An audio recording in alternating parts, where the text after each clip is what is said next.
Buenas tardes a todos. Bienvenidos a una nueva edición de los webinars de Ir Más Allá de la Indetectabilidad, que ya sabéis que es un proyecto de SEISIDA que llevamos ya muchos meses en marcha y en el que se han abordado temas muy interesantes y los que han generado muchísimo debate y proyectos posteriores, que yo creo que es lo que tiene interés. Los temas han sido elegidos, pues bueno, por lógica, porque son temas importantes y relevantes a la hora de mejorar la calidad de vida de las personas con VIH. Quiero agradecer a Gilead, que ha sido el que lo ha hecho posible todo este proyecto y que sigue soportándonos y que probablemente el año que viene continuemos también con él, o sea que eso demuestra el interés. Y a todos los que estáis ahí al otro lado, los temas interesantes e importantes de lo que se han ido tratando, el de hoy no se queda atrás y además es un tema del que llevamos hablando mucho tiempo, no es algo nuevo, pero sí que es cierto que es uno de los que probablemente se esté tratando peor en estos momentos y que además se haya visto afectado de forma claramente negativa a lo largo de este periodo de pandemia. Y con esto me explico. El chemsex es algo de lo que estamos hablando, que se está comunicando, es un tema del que se habla mucho, no en todos los foros, porque cuando hablas de chemsex en determinados foros, pues en otros, no servicios de infecciosas, unidades de infecciosas, sino en otras partes del hospital, muchas veces no lo entienden, o sea, y no entienden por qué se produce y cuáles son las consecuencias.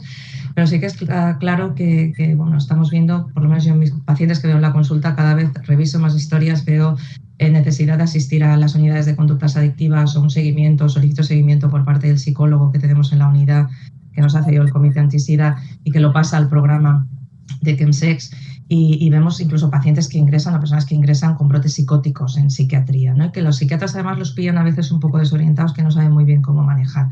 Porque el chemsex, como sabéis, sí que es cierto que es consumir drogas de forma continuada para tener relaciones sexuales durante más tiempo, pero no es el mismo problema que el consumo de heroína o de cocaína en otro escenario diferente, ¿no? Y el manejo en las UCAs no puede ser el mismo y por eso es importante bueno, detectarlo precozmente, que es lo más difícil, y aquí yo entono el mea culpa, como comentábamos antes de empezar, porque muchas veces no somos lo suficientemente preguntones, valga la expresión, no preguntamos lo suficiente para detectar el problema a tiempo y después el otro problema es que aunque preguntemos y detectemos no es tan fácil derivar y ver cómo se puede solucionar, ¿no?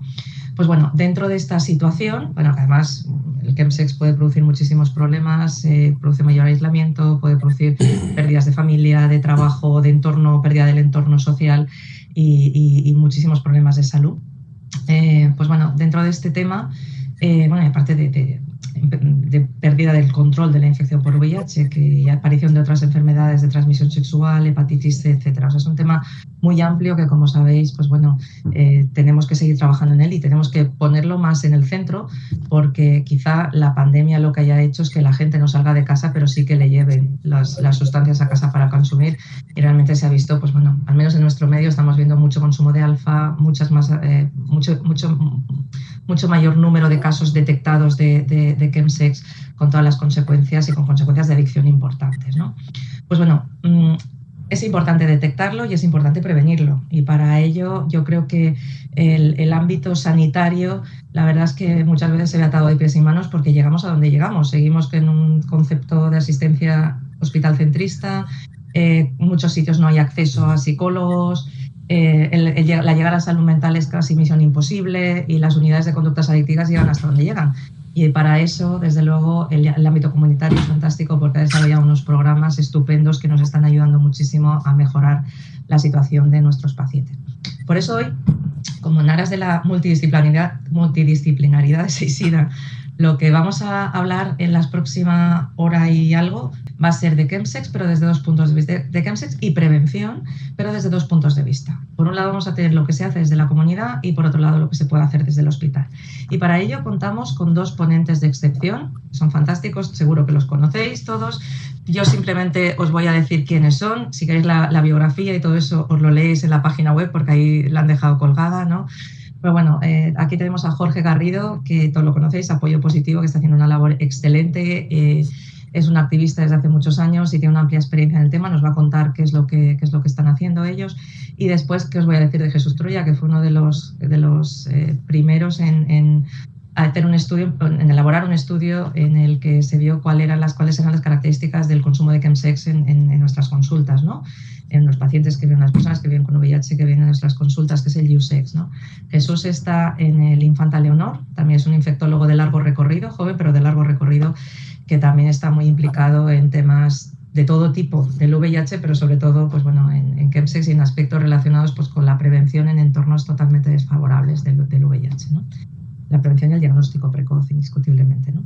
Pues bueno, la idea es que ellos hablen, que nos cuenten sus charlas, que ves que son magníficas, yo las he visto y me parecen fantásticas, he aprendido un montón. Primero hablará Jorge, después hablará Jesús. Muy bien, pues nada, Jorge, cuando quieras. Muy bien, pues muchas gracias, Pepa. Muchas gracias a Seisida y a Gilead. Bueno, primero por la iniciativa, ¿no? Creo que la iniciativa de webinars que se está desarrollando en general es, como decías, Pepa, algo muy acertado y está abordando los temas que necesitamos para llegar a ese objetivo de ir más allá de la indetectabilidad y terminar con el VIH en un periodo de tiempo. Como os ha dicho Pepa, soy Jorge Garrido, soy el director ejecutivo de Apoyo Positivo. Para quien no me conocéis, pues llevo en Apoyo ya más de 11 años. Y bueno, pues nos dedicamos no solamente al abordaje del VIH, sino que nos gusta decir que somos un recurso comunitario de innovación social que trabaja la diversidad en distintas áreas, en salud, educación y derechos. Y nos encontramos con la situación del chemsex precisamente en el trabajo de la salud y la salud sexual en determinadas comunidades más vulnerables por las estructuras sociales o por determinadas prácticas a la infección por VIH y otras infecciones de transmisión genital. Y de ahí empezamos a detectar ya hace años una presencia muy clara de un policonsumo de sustancias con las prácticas sexuales y con los nuevos diagnósticos. Siempre hago aquí una referencia a Jorge del Romero y conversaciones que teníamos hace muchos años en el Centro Sandoval en las que él siempre nos decía que un porcentaje altísimo de los nuevos diagnósticos tenían ese perfil de policonsumo. Y así es como fuimos constituyendo pues, el programa que os traemos un poco aquí desde Apoyo Positivo hoy para hablar de esa prevención o de ese modelo comunitario de prevención y abordaje del fenómeno del chemsex. El disclaimer que veis por ahí y contaros que dentro del contenido lo que vamos a hablar sobre todo o lo que os voy a acercar son 3 puntos. Por un lado, la evolución del fenómeno de chemsex desde la perspectiva de apoyo positivo o de los espacios donde intervenimos, porque uno de los factores claves en el chemsex es la adaptación local. Incluso en cada país, en cada ciudad puede tener unas dimensiones completamente diferentes. De esa evolución se deducen muchas de las cosas que han generado nuestro propio proyecto de respuesta, prevención e intervención en chemsex, que también vamos a hablar de él, sexo, drogas y tú.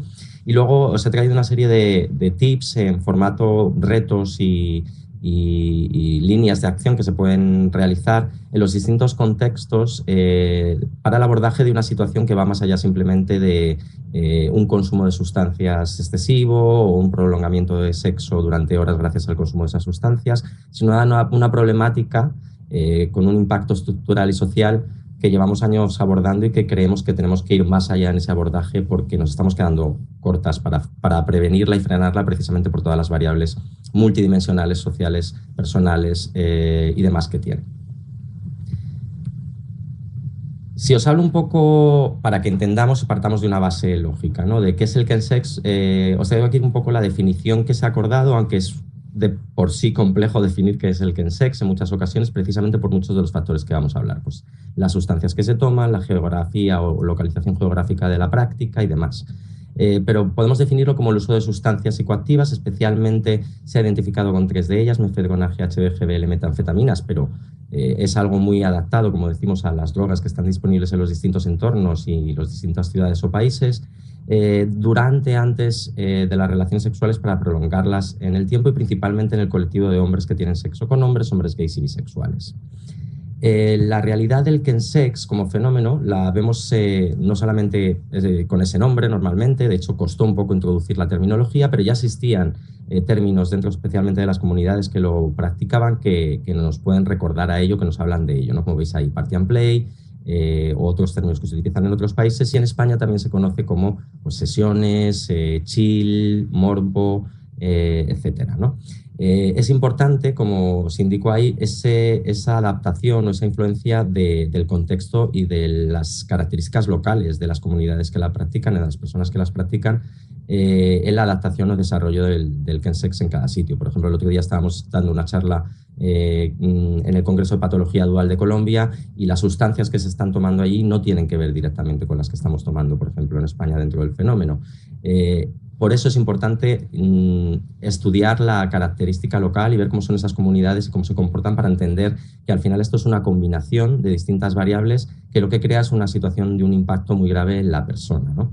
Sí que tienen en común todas estas líneas de chemsex en los distintos espacios, el uso preferencial de determinadas sustancias, el tiempo de duración de esa práctica de consumo y de las prácticas sexuales, el uso intencionado de las apps para generar tanto el consumo de las sustancias como esas prácticas sexuales y un factor muy determinante que para nosotras es una línea roja en apoyo positivo, que es la práctica del slamming o el slam sex, que supone inyectarse sustancias psicoactivas a través de la sangre por venopunción, ¿no? Al final lo que nos encontramos es como os decía, como una mezcla de distintas variables que condicionan una práctica sexual fácil de conseguir, cercana, facilitada por ese consumo de sustancias a través de algo muy manejable en el contacto social hoy en día como son las apps, que lo veremos ahora, que además se ha acentuado en determinados momentos por la situación, por ejemplo, de la COVID. Y lo que ocurre con esas distintas variables es que al final la persona entra en una espiral en la que influyen muchísimos aspectos y que impacta en su vida personal hasta más allá de simplemente lo que es la práctica del chemsex o del uso sexualizado de drogas en el momento de la misma, ¿no? Está claro que el uso de sustancias, la salud sexual y la salud emocional o salud mental ha estado siempre unida, ¿no? en el desarrollo de nuestra sexualidad como seres sexuados que somos en nuestra sociedad. De hecho, es algo que viene de antes el consumo de alguna de estas sustancias. Os he hecho una pequeña línea del tiempo para hacer el recorrido y esa evolución del fenómeno. En los años 80 o 90 ya se introducían estas sustancias o algunas de estas sustancias como el GHB o la metanfetamina. De hecho, la metanfetamina tuvo un momento incluso de pico de uso durante alguna de las guerras mundiales. Pero sí que es cierto que comienza, especialmente en nuestro entorno, una época en la que hay una mayor liberación relacionada pues, bueno, con las prácticas sexuales, con el consumo de distintas sustancias y poco a poco van llegando esos otros condicionantes o variables que han cambiado un poco el fenómeno y lo han primero determinado como chemsex y luego dado pie a una evolución posterior que os contaré ahora. En 2008 aparece la mefedrona como sustancia más común en uso en algunas de estas comunidades y a partir de 2009 comienzan a aparecer esas aplicaciones o algunas de esas aplicaciones móviles en donde se genera parte de esa red de contactos tanto para el desarrollo o el contacto para esas prácticas sexuales como para el conseguir alguna de esas sustancias, ¿no? Es un espacio también de mercado y de búsqueda y consumo de sustancias a través de las apps de contacto. Lo que hace es que la combinación de todos estos fenómenos produzca poco a poco una extensión del chemsex en sí y sobre todo de sus consecuencias, ¿no? Cada vez más vinculado a esas consecuencias o esa extensión del fenómeno a la inmediatez de poder conseguir esas sustancias y la práctica sexual, la disponibilidad de todos estos factores y esa accesibilidad a parejas distintas y a drogas. Pero ¿cómo vemos el chemsex, ¿no? Nos lo han ofrecido no solamente en los espacios, como he comentado antes, ¿no? En los servicios médicos o en las ONGs, nos lo han ofrecido los medios de comunicación y distintos espacios de determinadas formas, ¿no? Por un lado, lo hemos visto ya en medios de comunicación como un problema de drogadicción, ¿no? De sexo, cocaínas y apps para ligar, así es el nuevo mercado de la droga en España. De estos titulares que desayudan o ayudan poco más que ayudar y que lo que hacen es estigmatizar un fenómeno que tiene muchísimas más variables y que hay que abordarlo de otra manera, sí que me quedo con algo, que es ese nuevo mercado de sustancias en España, ¿no? Un nuevo consumo que va más allá incluso ahora del fenómeno tan concreto del chemsex y que permeabiliza una serie de sustancias que forman parte del ocio de determinadas comunidades y cada vez más del ocio de las nuevas generaciones, no solamente en esas comunidades. Lo hemos visto también referido en determinados casos que han salido en medios de comunicación, incluso durante la pandemia de la COVID, ¿no? Vimos como un eurodiputado que promovía leyes anticomunidad LGTB en su propio país tuvo que saltar por una ventana en una orgía con distintos eurodiputados en Bruselas, pero también hemos visto como un artista español se veía involucrado en el tráfico y en este fenómeno o en esta situación y salía en los medios de comunicación e incluso un guionista de series de éxito, algunas de ellas en Netflix, en las que os lanzo un reto, que miréis si hay alguna relación con el chemsex en alguno de los contenidos o guiones de algunas de esas series, algo que hace ver que el fenómeno se está permeabilizando mucho más allá de unas comunidades y personas que lo practican, sino que quizás se está generando esa nueva cultura de uso sexualizado de drogas y determinadas sustancias que están condicionando muchas situaciones y procesos. Y sobre todo lo hemos visto ya y se empieza a incluir como un fenómeno de salud pública, como una problemática de salud pública, y así ciudades grandes donde inicialmente se ha condensado más el problema, lo han declarado y lo han incluido en distintos planes de salud pública. Incluso en algunos casos, como la ciudad de Madrid, lo hemos incluido como parte de la respuesta Fast Track a través del ayuntamiento y la mesa de trabajo que estamos llevando en esa iniciativa. Al final lo que vemos es un fenómeno que tiene, como decíamos al principio, muchas aristas y que se puede dar por distintas razones, ¿no? En un estudio que hicimos en 2016 con la ONG amiga Imagina Más, con la que trabajamos en distintos proyectos y desarrollamos un primer estudio en España de aproximación al chemsex en el 2016, que este año hemos desarrollado o actualizado y sacaremos en 2022 las nuevas conclusiones. Pues las razones detrás de la práctica, como veis, están muy relacionadas con la parte de la sexualidad. Es lo que inicialmente vimos en el fenómeno, ¿no? Desinhibición, mayor deseo sexual, facilidad de contacto, prácticas que normalmente no te atreves a hacer y que a través de este tipo de fenómeno, práctica o uso sexualizado de drogas, desarrollas, el generar una falsa autoconfianza o una supuesta mejora de la autoestima, afrontar el envejecimiento, sentirse parte de algo, aunque parezca un poco extraño, de una comunidad. Y sobre todo también veíamos ya un factor muy determinante, que es la soledad que muchas de las personas vivimos en las grandes ciudades, especialmente en colectivos más vulnerados socialmente por su condición o por simplemente el hecho de ser, ¿no?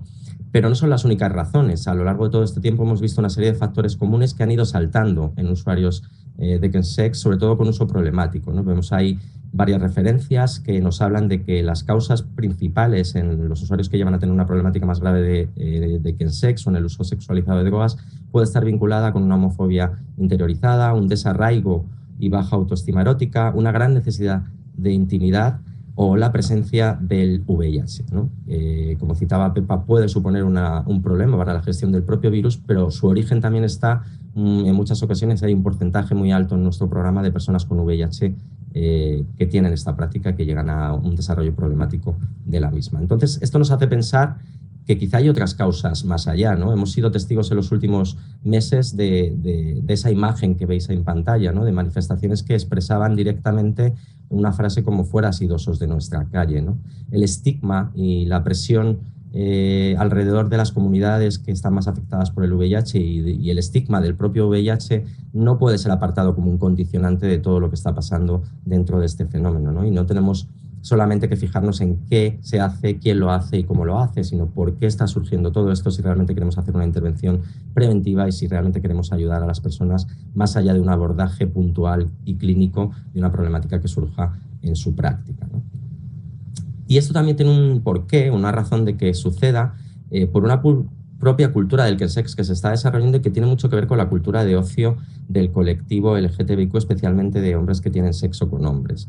Una cultura que viene, bueno, pues como veis ahí con varios iconos que os he puesto, condicionada por el uso de las aplicaciones móviles. Después, lo comentábamos en una de las charlas hace mucho tiempo sobre chemsex, ha pasado el cruising del árbol a la app móvil, ¿no? Antes buscábamos nuestras prácticas sexuales como personas no normativas en espacios donde nos permitían relacionarnos, y al final las apps lo que han conseguido es esa intimidad desde tu casa y tu espacio, el poder contactar con alguien con una proximidad o ir a cualquier parte del mundo que te desplaces y encontrar a alguna pareja sexual o parejas sexuales, ¿no? Esto se une además a una cultura de ocio dentro del colectivo en la que el turismo y el turismo sexual forma parte en muchas ocasiones de ese ocio. Los festivales o todos estos espacios de sexo y locales que promueven una erotización del ocio de estos colectivos, evidentemente son condicionantes que hay que tener en cuenta y que están influyendo en el desarrollo de este fenómeno hasta el punto de lo que estamos viéndolo, ¿no? Con lo cual hay muchos factores más allá de simplemente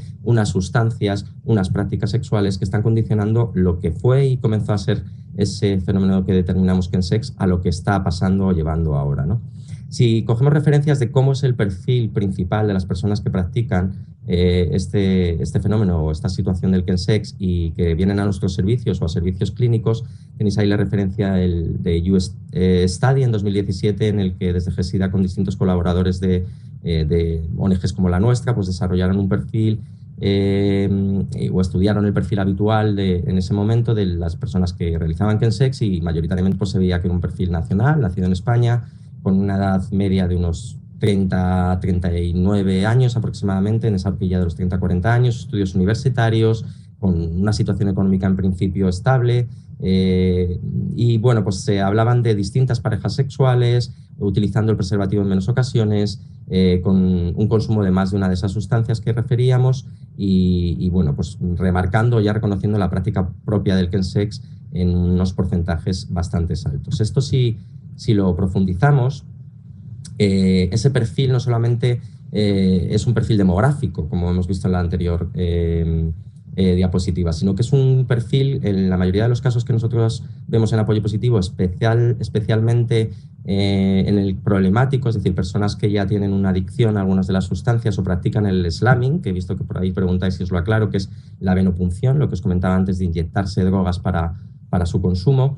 Aparte de todo ese perfil demográfico, nos encontramos que los casos más problemáticos forman parte de una cultura del rechazo, es decir, una cultura dentro del propio colectivo de hombres gays y del colectivo LGTBIQ que es discriminatoria, racista, plumófoba, serófoba, homófoba incluso, a pesar de que sean hombres gays o bisexuales o hombres trans con una orientación del deseo diferente. En definitiva, responde a una cultura que se ve además en esas aplicaciones móviles de rechazo al que es diferente y al que no marca una estética o un comportamiento normativo que va muy relacionado con nuestra propia sociedad y otros fenómenos que surgen como la violencia de género, ¿no? Esto hace que esas personas, como decíamos, puedan llegar a no solamente el uso de ese tipo de sustancias, sino a prácticas muy problemáticas que deriven en problemas realmente graves en su vida, ¿no? Desde problemas de salud mental, como estaba comentando Pepa, y realmente encontramos casos pues desde síndromes de abstinencia como si fueran de heroína, brotes psicóticos, y realmente un impacto en la salud mental muy grave, ¿no? Ansiedad y depresión casi iniciales y aumentado progresivamente en otros factores según aumenta la práctica o empeora en cuanto al consumo.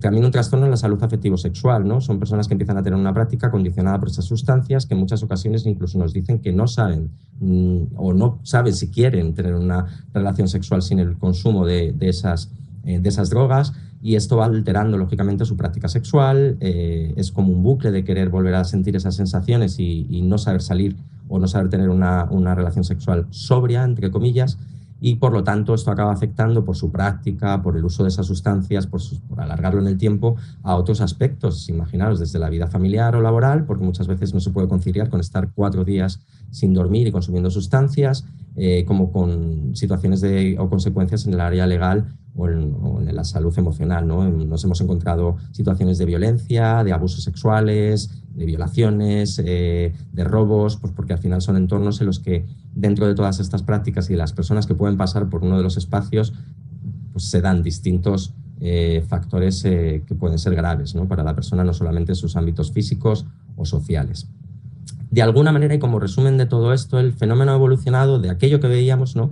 Ese consumo o policonsumo de sustancias prolongado en el tiempo para poder tener relaciones sexuales y de alguna manera dentro de hombres que tienen sexo con hombres bisexuales y hombres gays, a otros perfiles que nos están llegando ya, ¿no? Hablábamos de dentro de esos HSH cada vez se ven más perfiles de hombres heterosexuales, supuestamente, e incluso cada vez más mujeres trans, o en el caso de apoyo positivo hemos tenido ya y tenemos dentro del programa alguna mujer cis heterosexual que nos está contando la misma perspectiva, ¿no? Evidentemente la sexualización de la práctica es diferente, pero sí que existe un factor de sexualización y erotización, porque incluso en algunas ocasiones alguna de estas mujeres participa no tanto en las prácticas sexuales per se, que también, sino en el entorno sexualizado o erotizado, ¿no?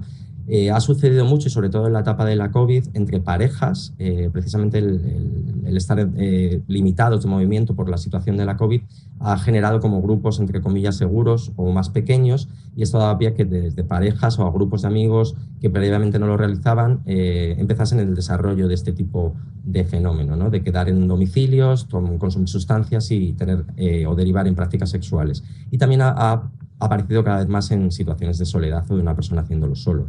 Al final, lo peor de todo es que estamos viendo que esa permeabilidad de las sustancias y del uso sexualizado de las mismas está siendo cada vez más una parte del ocio y la estructura visible de la comunidad LGTBIQ. Ya no es extraño ver el consumo de estas sustancias no solamente en un chill out, en una sesión, en una práctica de kensex, sino en cualquier casi bar de los entornos del colectivo. Es sencillo ver a alguien con una pipeta de GHB o consumiendo esas sustancias fuera del contexto sexualizado, simplemente de ocio.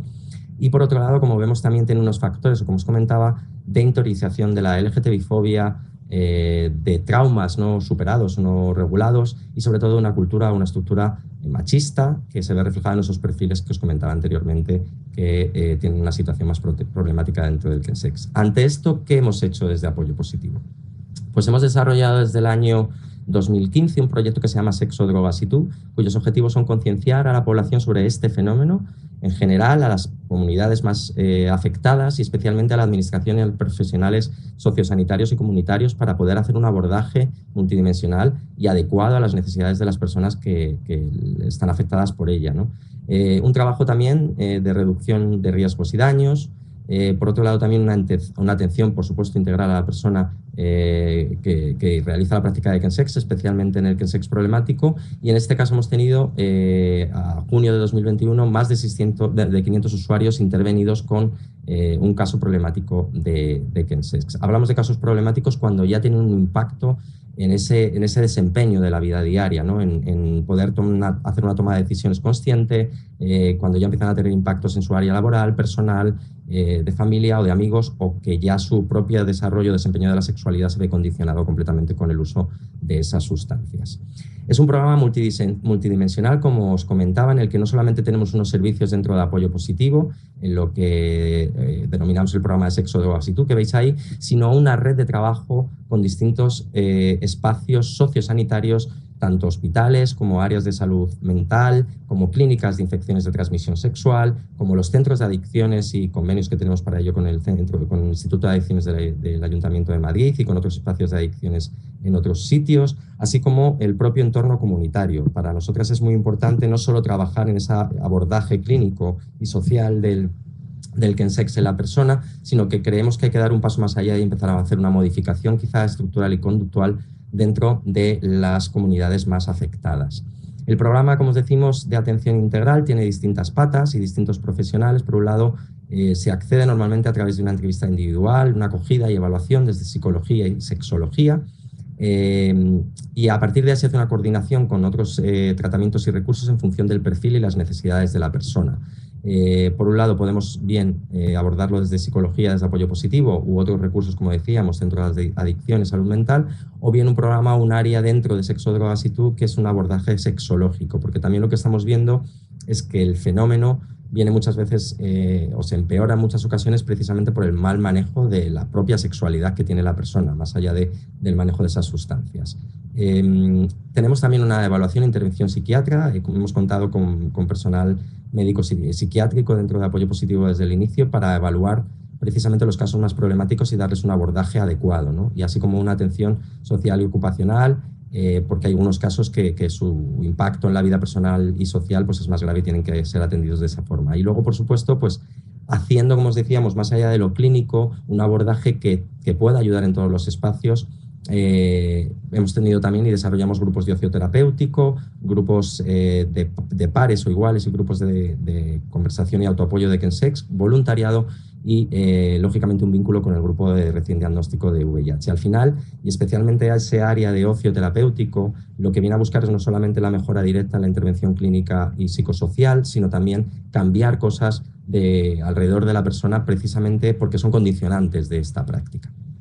Entre otras acciones, ¿qué hacemos? Pues intervenciones presenciales y online, entradas, vienen todas estas personas en entradas por acogidas generales por psicología y derivación de otros servicios o atención online y solicitud de ayuda a través del online en los últimos meses, especialmente la pandemia, ha sido muy amplia. Hacemos derivaciones, como os decía, a todos los servicios propios de apoyo positivo o de otros espacios de salud del sistema sanitario que estén especializados.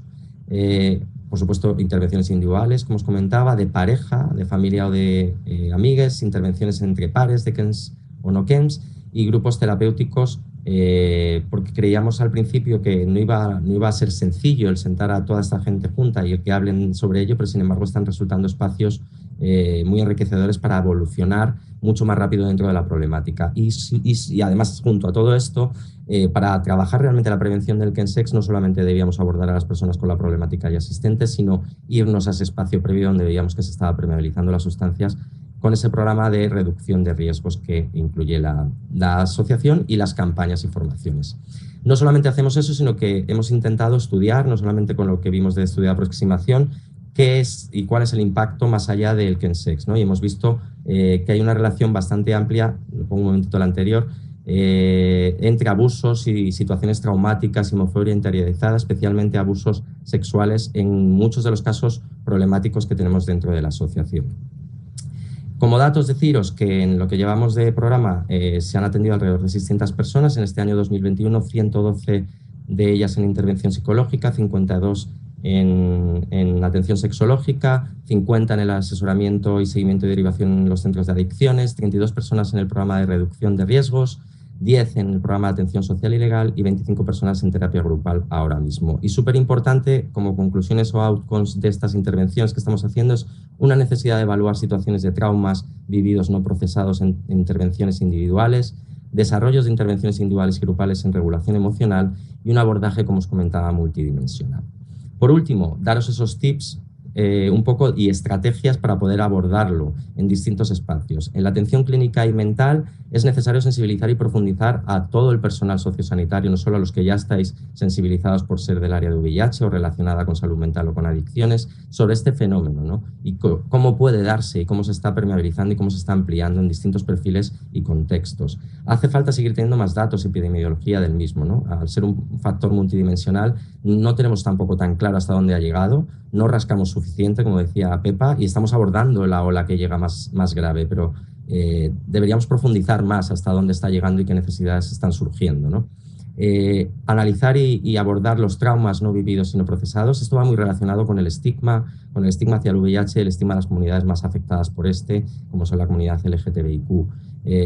Y empezar a hablarla y a abrir la conversación, ¿no? Como decía Pepa, naturalizar. No es una conversación fácil para el clínico, pero menos para la persona que lo sufre.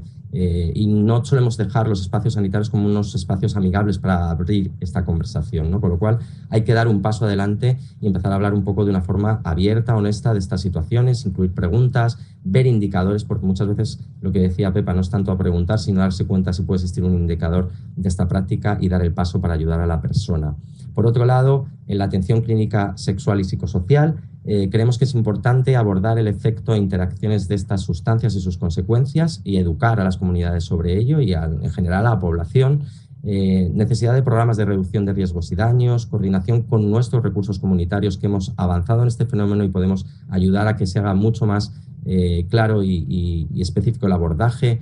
Educación sexual y en salud, al final estamos viendo que a la atención psicológica y social le hemos tenido que añadir esa educación afectivo-sexual y un trabajo previo que tendría que haberse hecho como sociedad en esas personas, porque existe un problema de negociación interior, de autoestima, de abordaje de la sexualidad y la orientación del deseo y una fobia interiorizada o incluso situaciones traumáticas vividas que nos han procesado. Facilitar programas de cribado, diagnósticos en un paso, hacer incluso espacios híbridos en los que tengamos distintos profesionales ante un abordaje que va más allá de la salud sexual y clínica, que también implica la salud emocional y mental.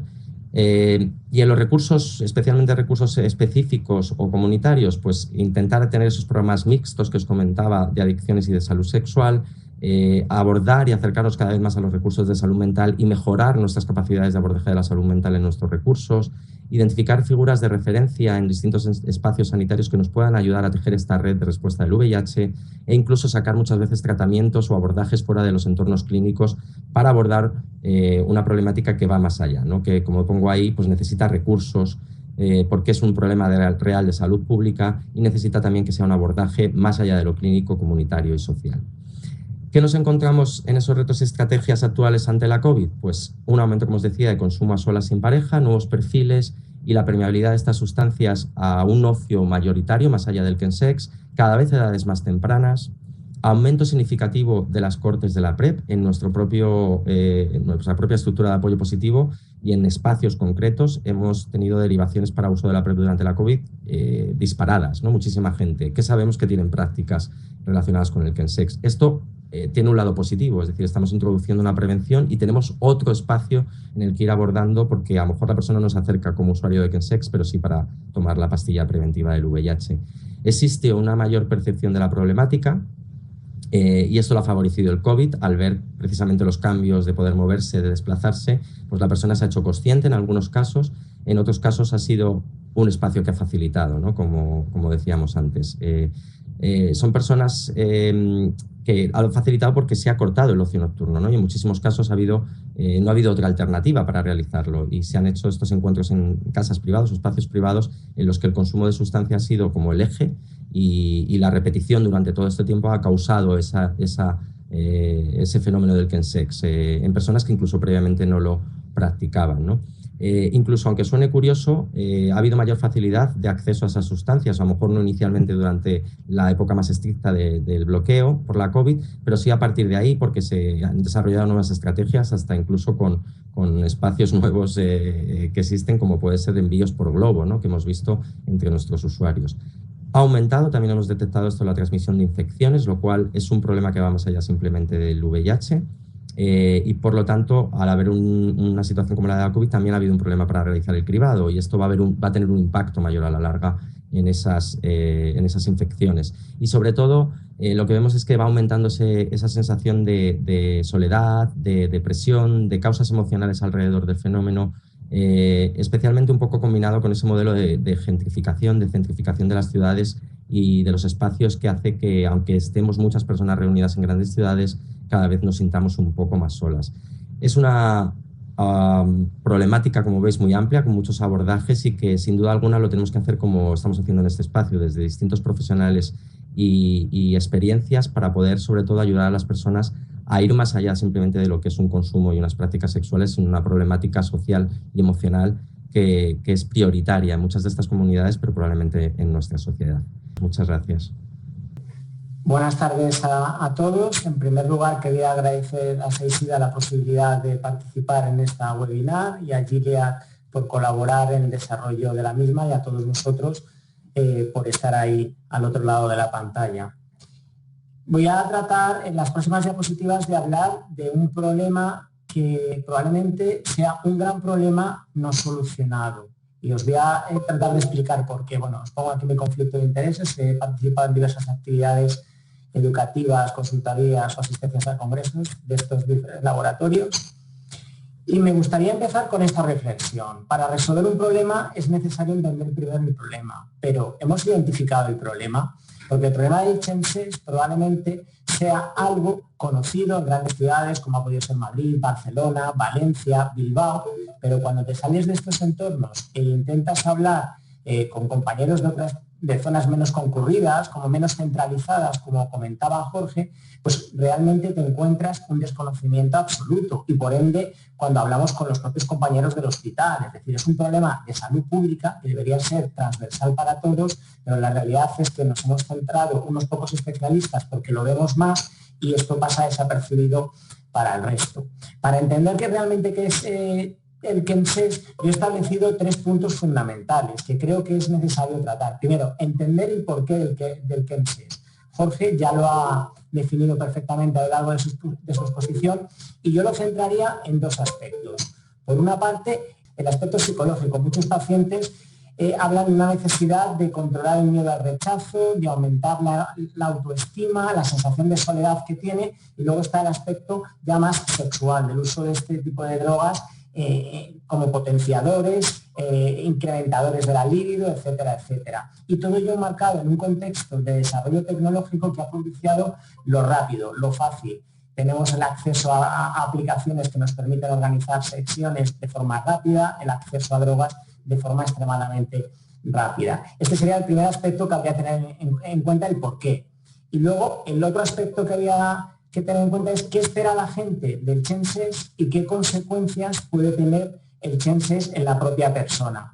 Os he puesto arriba las tres principales drogas clásicas del CHENSES, que son el G, la mefedrona y la metanfetamina. Los efectos que intentan obtener los pacientes, el aumento de la confianza, de la excitación, de la desinhibición sexual, pero eso tiene su contrapartida, que tienen complicaciones que muchas veces son físicas, como el desarrollo de síndromes serotoninérgicos, el G, depresión respiratoria, pero tiene un importante impacto psicoemocional, hasta el punto en que no solo generan dependencia, sino que pueden provocar depresión, cuadros de ansiedad, paranoia y, como dijo Jorge, incluso llevar a cuadros muy importantes de psicosis, suicidio y muerte por este sentido.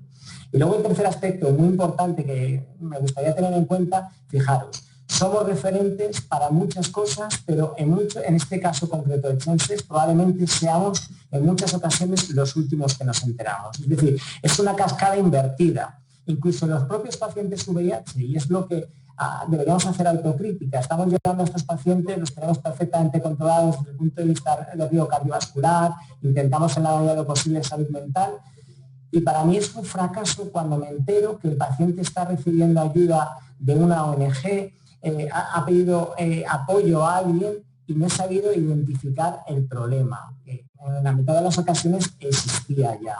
Y en este sentido, creo que tenemos que cambiar nuestra forma de enfrentarnos a esta nueva realidad social. He puesto realidad social, pero también clínica, por las implicaciones que tiene en la salud mental y física de los pacientes. Y ya lo dijo Pepa al principio, hemos de cambiar nuestra forma de entender la medicina en este contexto y no ser reactivos al problema, sino más bien proactivos, anticiparnos. Intentar llegar a ese punto en el que el paciente o la persona, mejor dicho, hablemos de personas, no ha desarrollado un problema, pero es potencialmente un problema andante. Y en este sentido, creo que es importante establecer tres pilares. Información. Creo que vivimos en un momento de mega información, pero curiosamente con falta de información. Tenemos tanta información muchas veces que carecemos de ella. Y en este sentido creo que las personas que practican CHENSES deberían tener la suficiente información para entender las implicaciones no solo personales, sino de salud que lleva el uso de estas sustancias. Un entorno de confianza, lo comentó Jorge, es un tema que muchas veces resulta complicado y que para que los pacientes puedan abrirse y hablar necesitan cierto entorno no agresivo. El hospital suele ser un entorno bastante agresivo para que la gente cuente sus interioridades. Y en este sentido debería ser importante generar este entorno y sobre todo no establecer prejuicios. Aquí estamos para ayudar a la gente y solucionar problemas, no para establecer juicios de valor. Y esto se puede ver de formas muy diferentes, pero lo ha comentado Jorge antes, es importante normalizar. Fijaros, en cualquier consulta, tanto de atención primaria, de especialista, incluso la de VIH, a nadie le extrañaría que cuando preguntamos a los pacientes cuánto alcohol consumes, cuánto tabaco consumes. Sin embargo, el hecho de preguntar ¿consumes tóxicos? En muchas ocasiones puede suponer un cierto recelo al facultativo. ¿Cómo le voy a preguntar eso? Pues ¿por qué no? Hay que normalizar la situación del consumo de sustancias tóxicas y ser directo y transparente. Es decir, esto forma parte del interrogatorio y sobre todo muy importante, intentar no establecer juicios de valor. El paciente muchas veces es consciente de la situación que tiene y el reforzarle ese aspecto negativo no le supone ningún beneficio. Dentro de las complicaciones que podríamos definir asociadas a la práctica de CHENSES, yo las he dividido en dos aspectos, las psíquicas o psicopatológicas y las físicas. Dentro de las psíquicas son las emocionales, la psicosis, depresión y la dependencia. Y las físicas fundamentalmente están relacionadas con el tipo de prácticas que se desarrollan y están muy centralizadas en las infecciones de transmisión sexual. Dentro del abordaje de unos aspectos psicopatológicos, pues lógicamente hay que identificar que el consumo de estas sustancias puede tener un trasfondo ya psicopatológico previo que arrastra el paciente, en pacientes desestructurados que no han sabido afrontar determinados traumas. En nuestro contexto del VIH, el VIH genera mucha ansiedad y depresión en determinados grupos de pacientes y eso puede ser es una válvula de escape. En otras ocasiones estos problemas psicopatológicos nacen del consumo de este tipo de sustancias y evolucionan a lo largo del tiempo. Pero fijaros, esto llega a un punto de que pueden ser situaciones en las que el impacto social o sobre la salud de la persona, los consumos sean muy localizados, prácticamente no tengan ningún tipo de impacto, a cuando se convierte en un consumo compulsivo o repetitivo, llegar a situaciones de desestructuración personal, familiar, laboral, con personas que acaban en la calle, se suicidan, cometen actos violentos, roban e incluso acaban en prisión o muerte como eventos finales de este proceso. Es decir, es un largo recorrido en el cual deberíamos anticiparnos al desarrollo de todos estos eventos. Como comenté hace unos segundos, hay un gran problema aquí a la hora de identificar. Nosotros no somos especialistas en psiquiatría y muchas veces esto nos resulta bastante complicado. ¿Qué es atribuible a la droga? ¿Qué es atribuible a la persona? Pero pensar simplemente esto que os he puesto esta diapositiva para establecer que entendáis que es un circuito que se retroalimenta. Cualquier persona que tenga un componente psicopatológico previo, el hecho de utilizar este tipo de sustancias potencia y ensalza todos los efectos y la patología que desarrolla esta persona. Simplemente como dato, el 50%, se estima que el 50% de los pacientes VIH que están en nuestras consultas desarrolla algún evento psiquiátrico a lo largo de su vida. De ahí podéis entender el impacto que puede tener el consumo de drogas recreativas en estos entornos. Simplemente definiros que los trastornos más frecuentes son la ansiedad, depresión, los episodios psicóticos y ya llevado a situaciones extremas las conductas suicidas, fundamentalmente. ¿Cómo deberíamos afrontar esto en nuestras consultas desde el punto de vista psicopatológico? Pues creo que de forma rutinaria, siempre en la primera visita, ¿no? Encontrar el momento adecuado. Podemos hacer una anamnesis no estrictamente dirigida, si no nos encontramos cómodos con la situación, pero sí de forma indirecta, hablar sobre este tipo de consumo de sustancias, siempre que en la consulta veamos un cambio de tratamiento asociado a un fracaso terapéutico o un problema de toxicidad, pensar en la posibilidad de que haya sustancias que estén interactuando y preguntar al paciente. Cuando hay una complicación infecciosa relacionada con el CHEN-6, que pensamos que pudiera estar relacionada con el CHEN-6, infecciones de transmisión sexual, hepatitis, habría que preguntar, pero sobre todo ahondar en el aspecto psicopatológico de las personas. Pensad que todo lo que podamos hacer de una forma precoz, cualquier intervención que podamos hacer va a suponer evitar problemas en este sentido de futuro. Y como os decía, es muy importante, ahora tenemos mecanismos objetivos de identificación de determinados trastornos, como pueden ser, sin llegar a determinar al paciente preguntas directas, como pueden ser los PROs, los que nos permite identificar si el paciente tiene un componente ansioso, depresivo, que nos va a permitir obtener información muy rica y valiosa sobre el que tirar.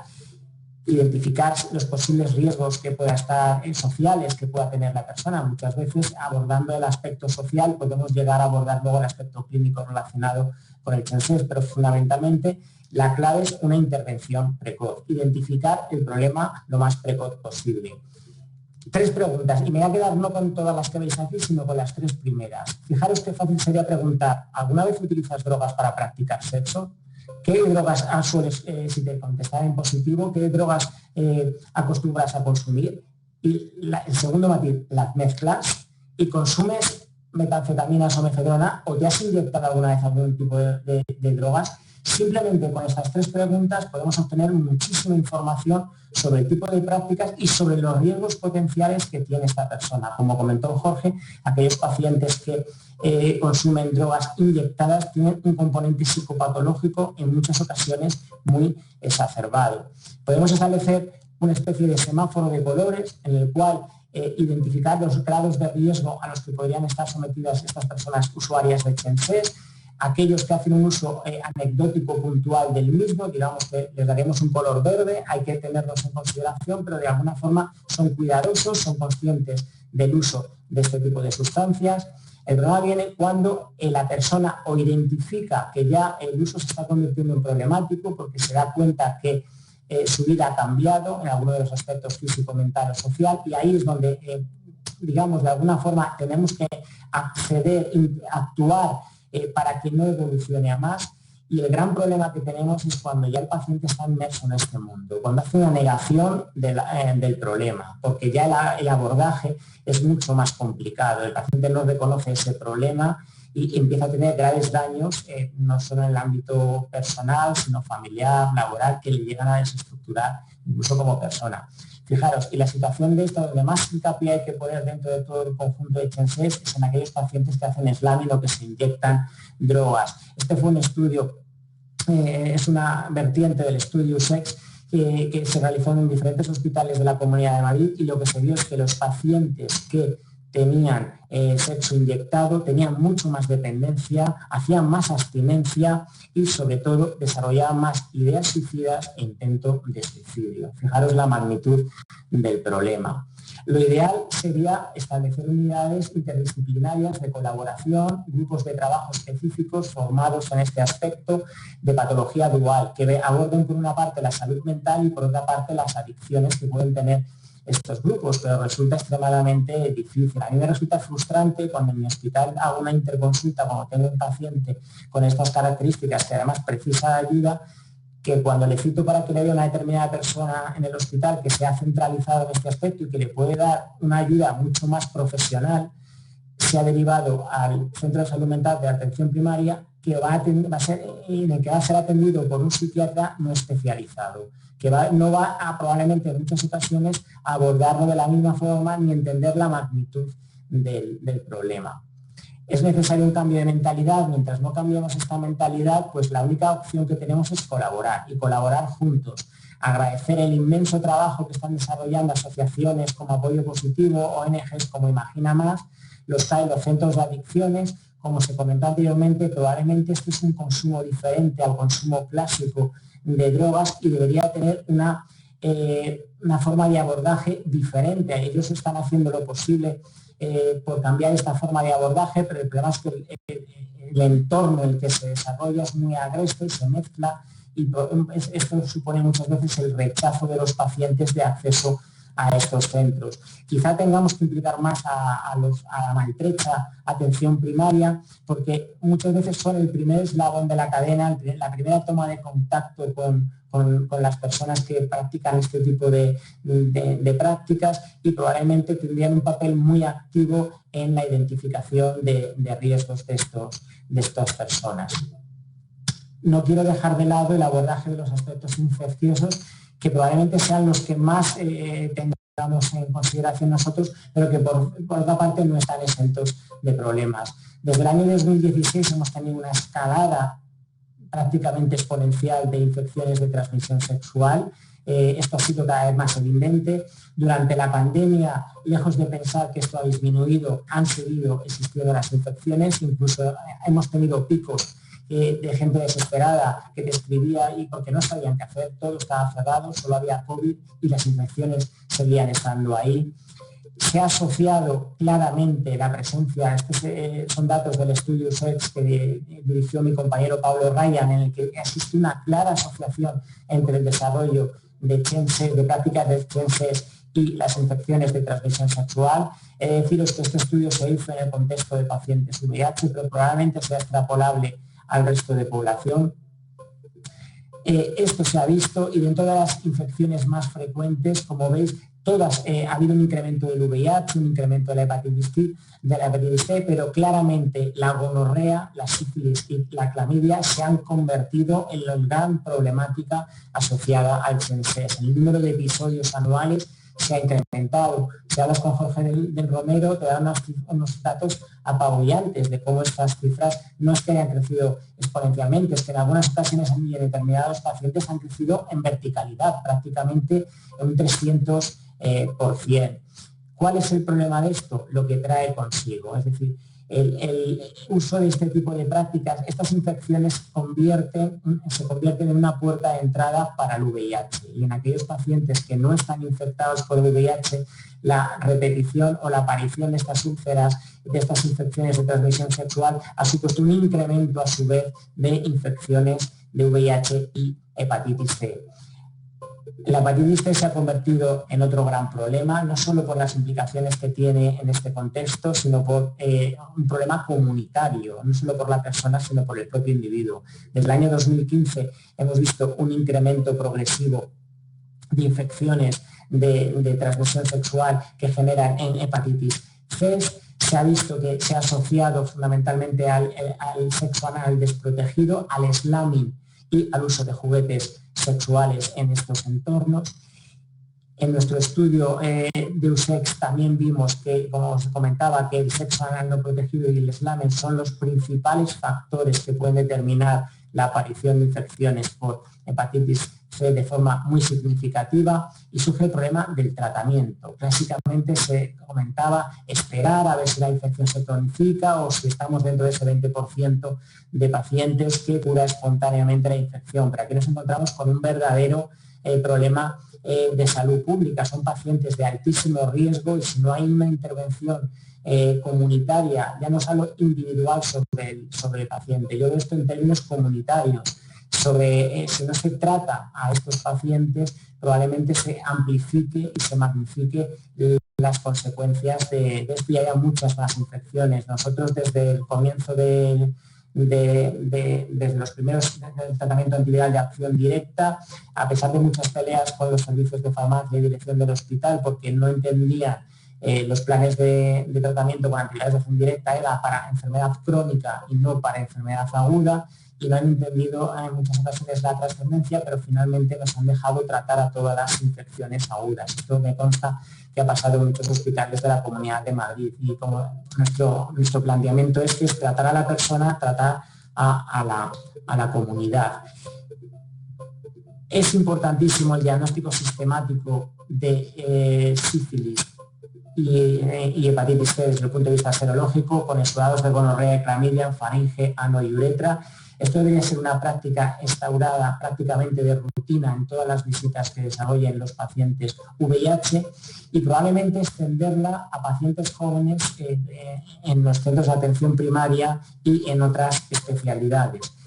Fundamental el tratamiento precoz, no tiene sentido que esperemos muchas veces a la obtención de resultados. Sabemos que son personas sexualmente muy activas que por el hecho de tener estas infecciones no van a dejar de mantener sus prácticas sexuales y van a tener sus grupos de chances, con lo cual es necesario un tratamiento precoz en los hospitales de día de los hospitales. Y creo que una parte importante, que cuando lo hablas muchos compañeros te dicen, no vale para nada, yo confío en la educación sanitaria. Creo que en el pasado, toda campaña de actuación venía por una campaña de educación sanitaria. Creo que el ejemplo más claro de educación sanitaria lo hemos tenido con los pacientes diabéticos y las amputaciones, de cómo protegerse los miembros en pacientes diabéticos en el pasado para evitar las lesiones, las úlceras diabéticas y la necesidad de amputaciones, y creo que esta es una batalla que hemos perdido pero que tenemos que ganar en un futuro, el educar a nuestros pacientes en salud y ver y explicarles las implicaciones. Es decir, que cuando un paciente viene por una hipoacusia o viene con una pérdida de agudeza visual, explicarle que la sífilis no solo es una serología, que tiene sus implicaciones y a veces muy serias. En el aspecto del VIH, creo que en pacientes no infectados la PrEP tiene un papel fundamental. Hago un alegato a que en una comunidad con 7 millones de personas tenemos un centro de salud que es el Centro Sandoval, prácticamente para que entendáis a nivel de tamaño lo que supone que está dando la PrEP, con unas listas de espera que van entre 6 y 8 meses, es algo totalmente surrealista. Esto hay que ampliarlo, como se ha hecho en otras zonas de España, a ONGs, hospitales, para poder proporcionar esta medida de protección, acompañada de educación sanitaria, por supuesto, las exposiciones de riesgo, hacer profilaxis posexposición. En cuanto al VIH, diagnóstico precoz, seguimos a la cola de los diagnósticos de VIH, tendríamos que instaurar diagnóstico prácticamente a todo el mundo y sería la única forma de llegar a controlar la infección. Y en cuanto a las ITS, pues tratamientos lo más precoz posible e intentar, mediante educación sanitaria, en la medida de lo posible, cambios de comportamiento que incluyan el uso de métodos de protección. Y eso es todo. Muchísimas gracias. Quiero agradecer a Gilead el soporte que nos ha dado en este proyecto, a los compañeros de SIMED por la plataforma con la que nos han ayudado a trabajar, porque si no, no podríamos estar aquí entre Madrid y Valencia y el resto de España, ¿no?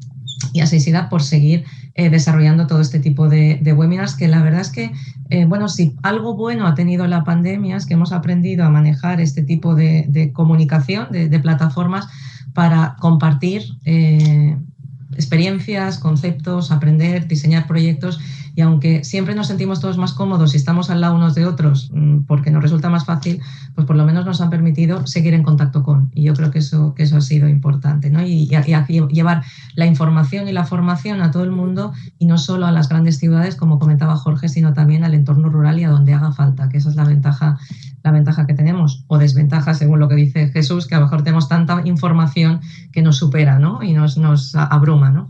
Pero bueno, gracias a todos por estar ahí, gracias por vuestras excelentes presentaciones, y os esperamos en el próximo webinar, que será pronto. Gracias a todos y hasta pronto. Muchísimas gracias.